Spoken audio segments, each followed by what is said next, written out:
Hola, en esta exposición presentaremos las características del Chicago Federal Center, un complejo de edificios diseñado por Mies van der Rohe. Esta exposición la realizamos en el marco del curso Teoría e Historia del Diseño de Espacios a cargo del profesor Víctor Anticón. Quien les habla es Mariana León Chávez, alumna de ISIL. Empecemos por un poco de contexto histórico-social. El edificio que vamos a trabajar se desarrolló durante la segunda mitad del siglo XX. Esta estuvo marcada por un hecho muy trascendental, y fue que en el año 1945 finalizó la Segunda Guerra Mundial. Esto trajo consigo un aumento de prosperidad económica tras las restricciones que había generado la guerra. Hacia el año 1950 gobernaba Estados Unidos el presidente Harry S. Truman, y con él se inició una etapa de grandes cambios sociales y tecnológicos en el país que generaron, entre otras cosas, un crecimiento de las corporaciones frente a las pequeñas empresas. Además, entre otros proyectos, se trabajó en la renovación de edificios federales a lo largo de todo Estados Unidos. Este proceso, sin embargo, tuvo sus complicaciones a causa de algunos problemas económicos que fueron ocasionados por la Guerra Fría, un fenómeno que se dio a nivel económico y político posterior a la finalización de la guerra. Sin embargo, debemos recordar que era muy importante en esos años resaltar lo que se había denominado la manera americana de vivir o el sueño americano. Por lo tanto, hubo gran interés en trabajar en los aspectos de la imagen que tenía el país, y esto incluía a la arquitectura. En el caso específico también de esta, debemos recordar que nos encontramos ante el inicio de la segunda etapa de la Escuela de Chicago, en la cual se priorizó el uso del acero y las construcciones verticales de gran altura que ya había empezado durante la primera etapa de esta escuela. Hablemos ahora un poco del arquitecto. Ludwig Mies van der Rohe nació en 1886 en el Reino de Prusia y falleció en 1969 en la ciudad de Chicago. Este arquitecto, que trabajó durante la República de Weimar, es reconocido por haber sido el último director de la famosa escuela de Bauhaus. Esta había tenido que cerrar tras el ascenso del nazismo, que se oponía a varias de sus ideas fundamentales. El arquitecto Mies van der Rohe entonces se vio precisado a emigrar a los Estados Unidos, donde ejerció como director de la Escuela de Arquitectura del Instituto de Tecnología de Illinois en Chicago. Entre las características de sus diseños está el uso de materiales como el acero industrial y las grandes láminas de vidrio para definir sus espacios interiores.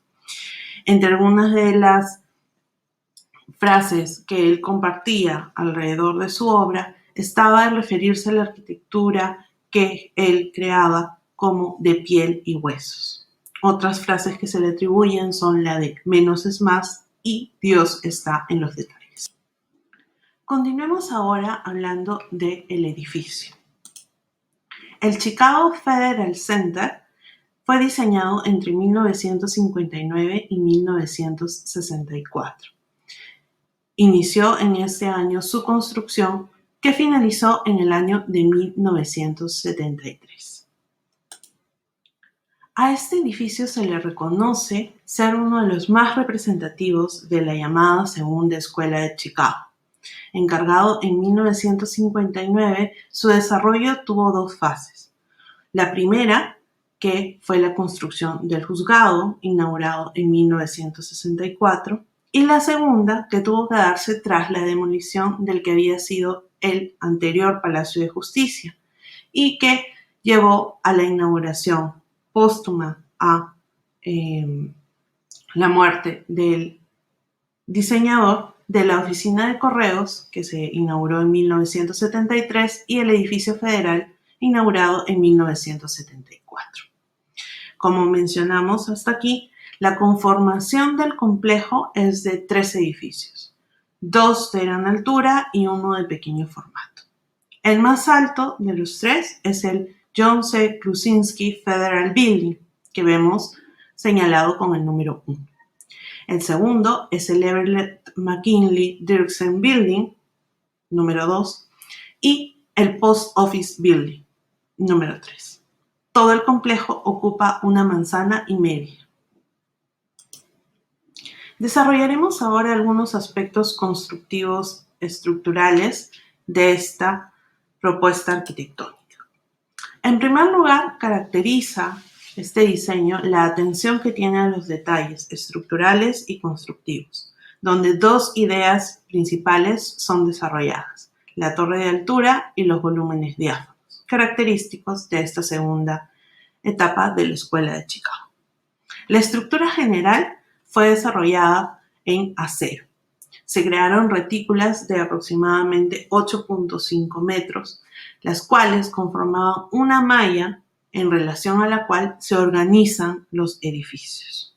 Se usó el muro de cortina, característico de esta época, con paneles de cristal tintados en bronce y carpinterías de aluminio. Además, como un detalle muy importante que resalta la forma en que fue organizada la relación entre los tres edificios, se puede notar que desde la plaza que se encuentra en medio de ellos, se puede ver cómo las líneas de esta se prolongan desde el piso hasta los pilares de cada una de las construcciones.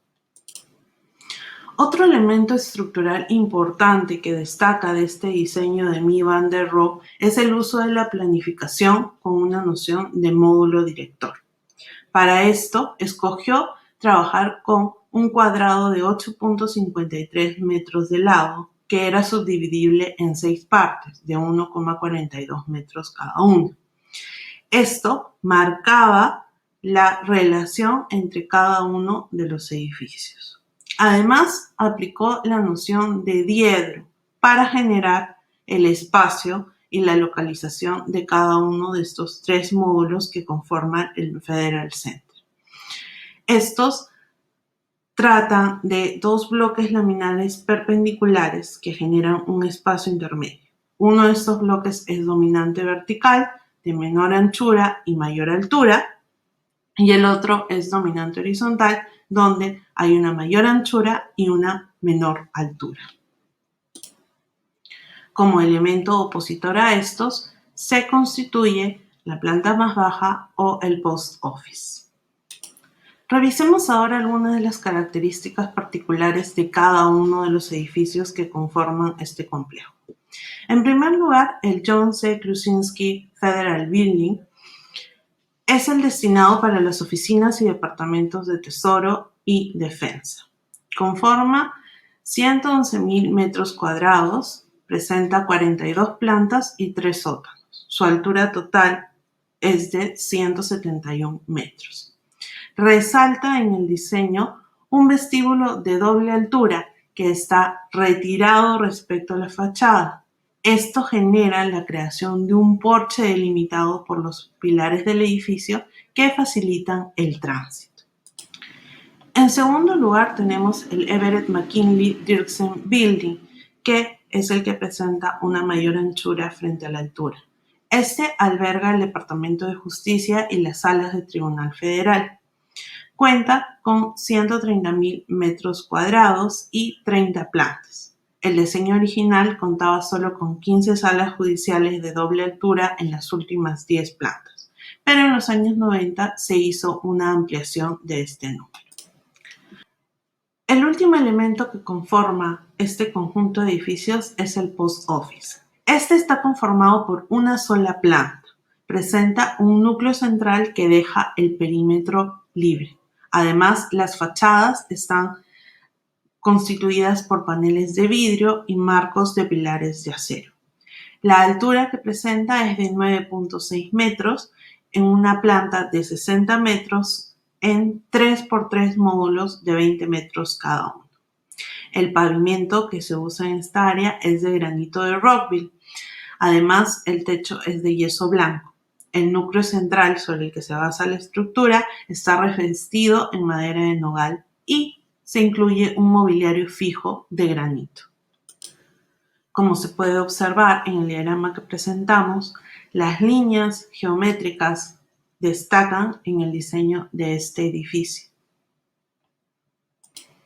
A continuación, analizaremos algunos aspectos estéticos constructivos de este proyecto.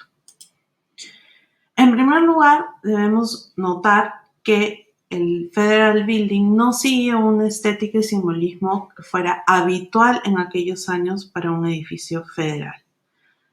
Se presenta como un diseño geométrico en base a módulos, ¿no es cierto?, que van a marcar una definición de las dimensionalidades y la estructura de los edificios, de sus fachadas y también del pavimento.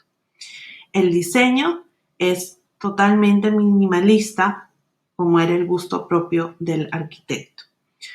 Las proporciones utilizadas dan una sensación de importante monumentalidad y que se conjugan muy bien con el espacio urbano.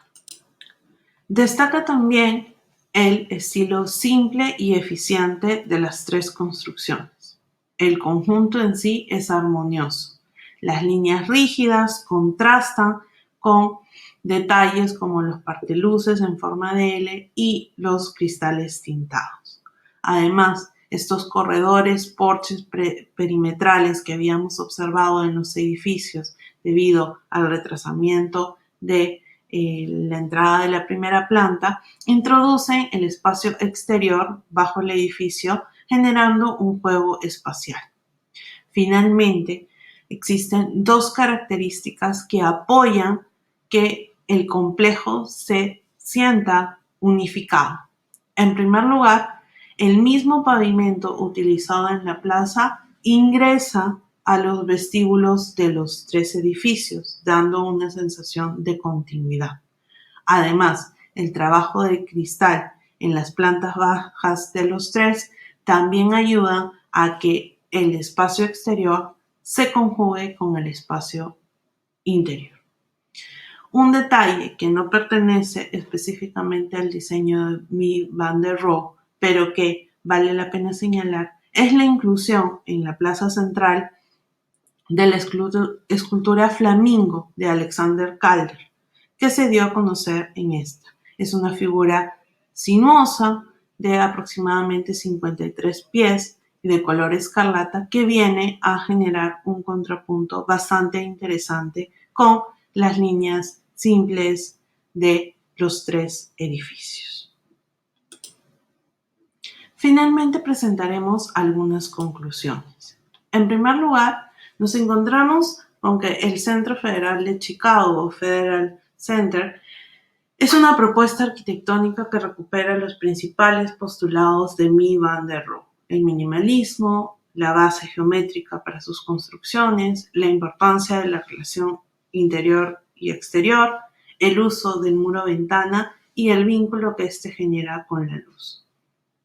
Por otro lado, el Federal Center plantea una nueva visión de diseño para los edificios de corte gubernamental, con una estética iluminada y bastante armoniosa. Y finalmente, vale la pena recordar que este es otro ejemplo de cómo los cambios sociales y económicos tienen un impacto en la búsqueda de soluciones y que estos son los desencadenantes para el avance tecnológico, así como también para las expresiones artísticas, que sin dejar de ser funcionales como en este edificio, se convierten en legados importantes para las futuras generaciones, de tal manera que se convierten en inspiración y que hasta el día de hoy hemos podido reconocer cómo siguen siendo utilizados. Esto sería todo para esta ocasión. Muchas gracias.